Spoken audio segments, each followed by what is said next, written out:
If you're already on Medicare Advantage or you're thinking about joining in 2026, you've probably run into one big question that confuses almost everyone: should you pick an HMO plan or a PPO plan? It's one of the most important decisions you'll make as a Medicare beneficiary, and it affects everything from the doctors you can see to the total amount you'll pay out of pocket every year.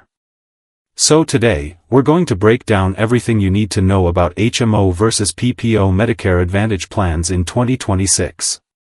There's no hype. No sales pitch.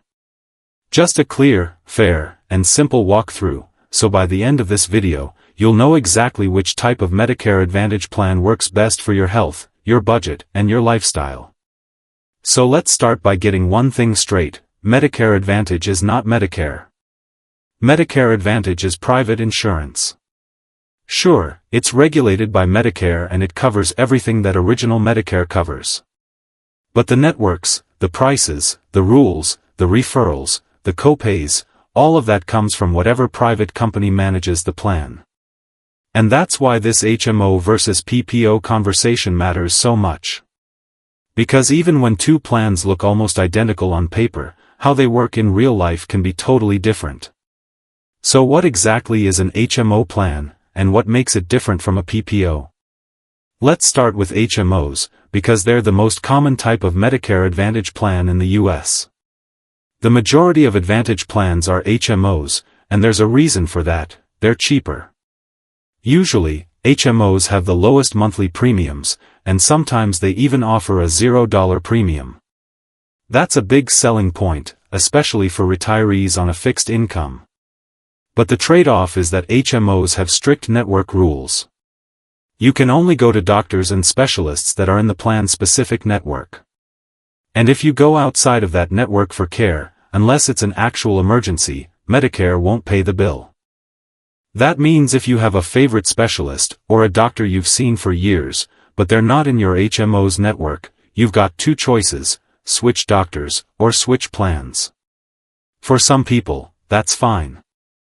Especially if they don't really have loyalty to any particular doctor, or if they trust the list of in-network providers. But for other people, especially people with chronic illnesses, complicated medical needs, or strong emotional trust in their doctors, that can feel like a major limitation. One of the biggest features of HMO plans is that they require a primary care doctor, also called a PCP. That's the doctor who manages all your routine care, and if you ever need to see a specialist, like a cardiologist or a dermatologist, you'll need a referral first. Without that referral, the insurance won't cover the visit. And the truth is, that can be a hassle. Especially if your doctor is busy, or if you need to see a specialist quickly. But here's where the HMO is still a winner for a lot of people: the costs. HMOs usually have cheaper copays, lower deductibles, and a lower maximum out-of-pocket limit. So if you stay within the rules, and if you're not someone who needs specialist care all the time, then an HMO can save you a lot of money every year. Now let's compare that to a PPO. PPO stands for Preferred Provider Organization, and even though it's still a Medicare Advantage plan, the rules are very different. With a PPO, you still have a list of preferred providers, meaning doctors, hospitals, clinics, and specialists the plan has a contract with. But here's the key difference: you don't have to stay within that preferred network. You can still go out of network, and Medicare will still help pay the bill.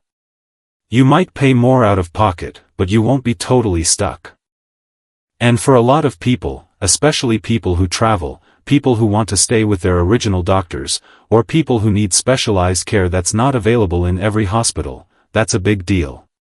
Not everyone wants a plan that tells them where they can go, who they can see, or what hospitals they're allowed to use. So in that sense, PPOs offer freedom, flexibility, personal choice. Another major difference is that most PPO plans don't require referrals. So if you wake up and decide today's the day your knee pain has gone too far and you need to see an orthopedist, you can do that. You don't have to wait for your primary care doctor to approve it, and you don't have to risk having the visit denied because nobody filled out the right form. For a lot of people, that kind of simplicity and control is worth the extra cost. Because yes, PPOs do tend to cost more. The monthly premiums are usually higher, the copays are often bigger, and the max out-of-pocket limit is usually steeper. But in exchange, you get access to a bigger network, and in many cases, the option to get care anywhere in the country, as long as the provider accepts Medicare. And here's another big thing for 2026. Because Medicare Advantage plans are changing year after year, and the biggest changes we're seeing in 2026 are related to costs.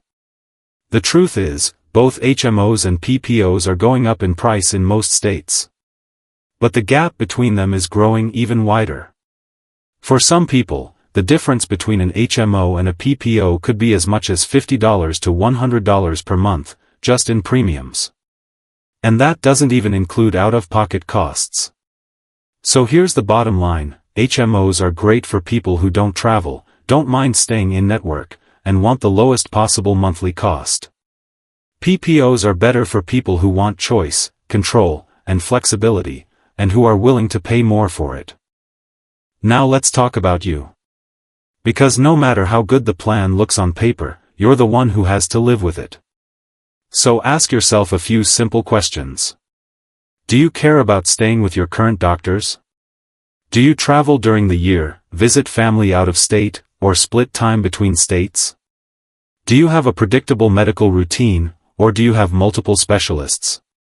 Are you healthy and rarely visit the doctor, or are you dealing with long-term conditions? Are you willing to pay more for peace of mind, or is cost your number one priority? Your answers to those questions will tell you more than any brochure ever could. And don't forget this part, even though we're talking about 2026 plans, Medicare Advantage plans change every single year. Your doctor might be in the network this year, and completely out next year. Your copay might be $20 today, and $45 in 2026. So you need to review your plan every October during the annual enrollment period. You cannot assume a plan will stay the same. It won't. One of the biggest mistakes seniors make is staying on a plan just because it worked last year. The Medicare companies don't reward loyalty, they reward comparison. And the more you compare, the more likely you are to find a better deal, better doctors, better coverage, and lower risk. So which type of Medicare Advantage plan wins in 2026, the HMO or the PPO? The truth is, it depends on who you are. The HMO wins if you're budget-focused, you don't travel, and you're okay with staying inside a managed network. The PPO wins if you want provider freedom, national access, or if you need multiple specialists and want to avoid referrals.